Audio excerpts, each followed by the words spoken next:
এখন আমাদের এমপি সাহেব আপনাদের এই এরিয়ার এমপি মাননীয় রেবতী মোহন ত্রিপুরা জায়গায় গিয়ে বলেন 1+5 কি আমাদের বিধানসভা সিট কমে যাবে, আমাদের সংরক্ষণ কমে যাবে। তখন আপনারা কি বলেন কি না বলেন কোনো আসা যাবে না। এর জন্য এই 2026 আমাদের জন্য অনেক অত্যন্ত গুরুত্বপূর্ণ বিষয়।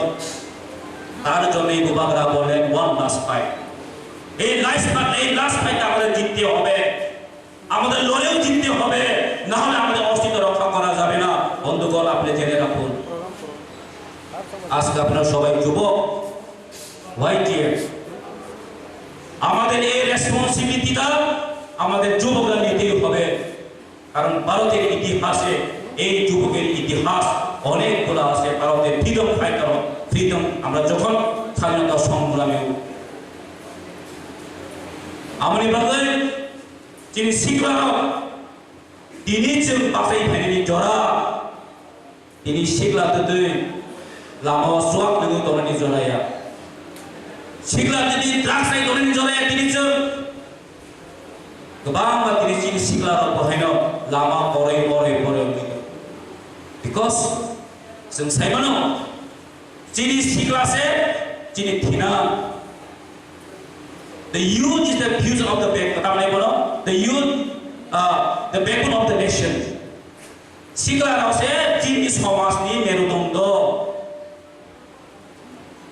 amni bagai dini o convention very important amni sekarang 2023 sekarang kamu dong semi final norok khana jin bubagra audio message kai sai dong jodo jagon ta jini bus kamu এই বিজেপি হাবাং আইপিএফটি সরকার ভারত নয় যিনি পুরো democracy আমাদের যে গণতন্ত্র হরণ করে নিয়েছে। আজকে ভিলেজ কমিটি ইলেকশন ১.৫ বছর পূর্তি হয়ে গেছে, নির্বাচন হতে দেই কেন? ওরা জানে এখন যদি ভোট হয় এডিসি ভিলেজ কমিটি তারা একটাও পাবে না, তারা জানে এর জন্য তারা করতে পারে না। তাদের আমরা বলছি যদি ক্ষমতা থাকে এডিসি ভিলেজ কমিটি করে দেখান, আমাদেরকে আমরা প্রমাণ করে দেব আগামী দিনে কে সরকার গঠন করবে। আমি আম সাইমানো নানি অরাইমা বেলি যিনি দীর্ঘদিন রময় আঞ্চলিক পার্টির একটা অস্তিত্ব আছে, আজকেও প্রমাণ হয়েছে। গত এডিসি ভিলেজ কমিটি এডিসি ইলেকশনে আমাদের ইএম এখন প্রমাণ আছে। আপনাদের সৌভাগ্য 18 জন এমডিসির মধ্যে উনি একজন ইএম এডিসির মন্ত্রী এখন, এটা আপনাদের সৌভাগ্য। আমি বলতে চাই আগে আমি দীর্ঘদিন ধরে এই রাইমা বেলি বলতে গদ্দাসরা তোমার রাশিয়া বাড়ি আগেও আইতাম আমি,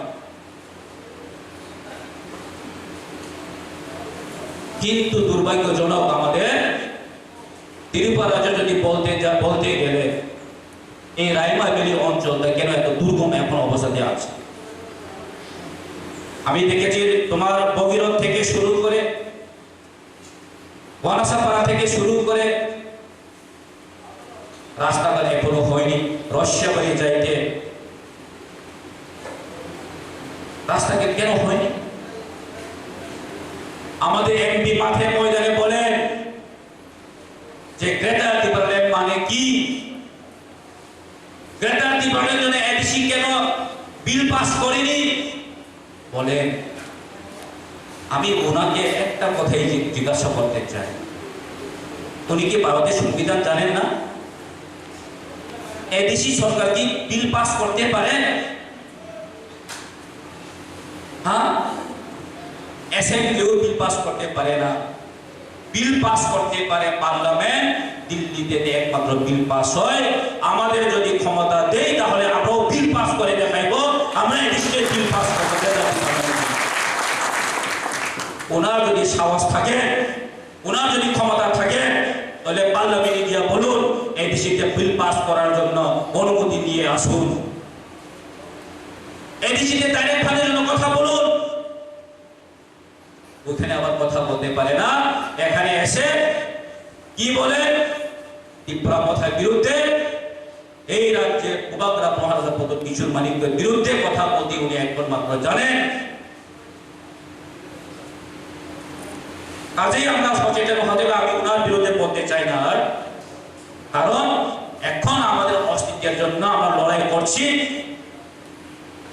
না হলে আগামী দিনে আমাদের ফিউচারের জন্য, আমাদের ছেলে মেয়ের জন্য কিচ্ছু থাকবে না। এখন আমরা একতাই লড়তে হবে। চাকমা, রিয়া, ত্রিপুরা বলে কিছু হবে না। আমাদের ফিউচারটাকে আমরা দেখতে হবে, আমাদের জেনারেশনটাকে আমরা দেখতে হবে, তাদেরকে আমরা কিভাবে একটা সুরক্ষা জায়গায় নিয়ে যেতে পারে।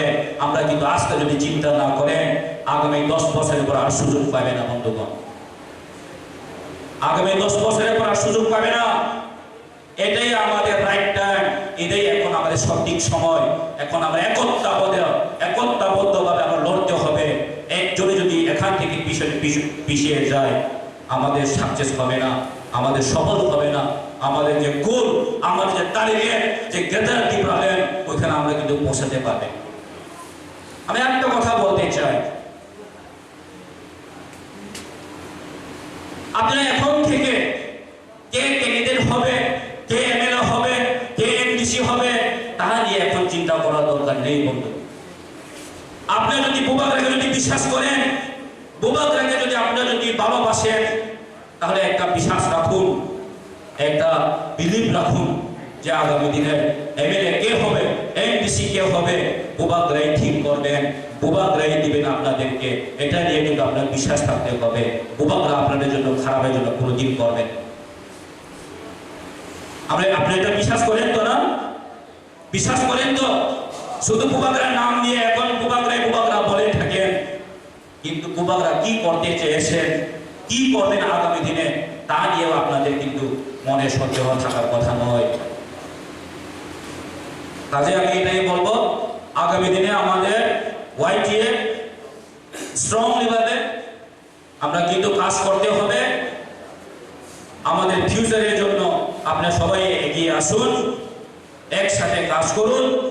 এটাই আমার আজকের মেসেজ। এবং আমরা কালকে থেকে আমাদের অবজারের কাজ শুরু করব, যে বুথ কমিটির যে গঠন করা। আমি জানি আপনাদের একটা অলরেডি বুথ কমিটি হয়ে গেছেন, তবু আমরা একটু এটাকে মডিফাই কি আছে কি নাই এগুলো একটু দেখবো। আমরা জাস্ট অবজার্ভ করতে আসবো।